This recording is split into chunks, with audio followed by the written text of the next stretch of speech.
Proseguiamo con le premiazioni, 50 metri d'orso assoluti maschi. Terzo posto medaglia di bronzo per il CUS Udine col tempo di 29,72 Giovanni Guatti.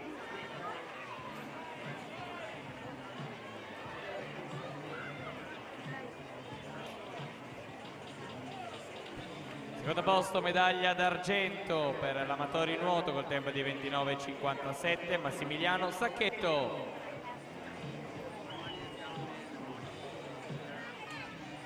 Primo posto medaglia d'oro. First place gold medal for South African team with the time of 28:57 Ethan Koekomoer.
Passiamo ai 200 metri lana assoluti femmine, i blocchi di partenza per l'11ª serie, in corsia 3 Giulia Linguerri, Rinascita Team Romagna, alla 4 Bianca Marchesini, Circolo Nuoto WISP, corsia numero 5 Melissa Televisiol, Caorne Nuoto, alla 6 Eletta Vittoria Galletti, Ronca de Nuoto,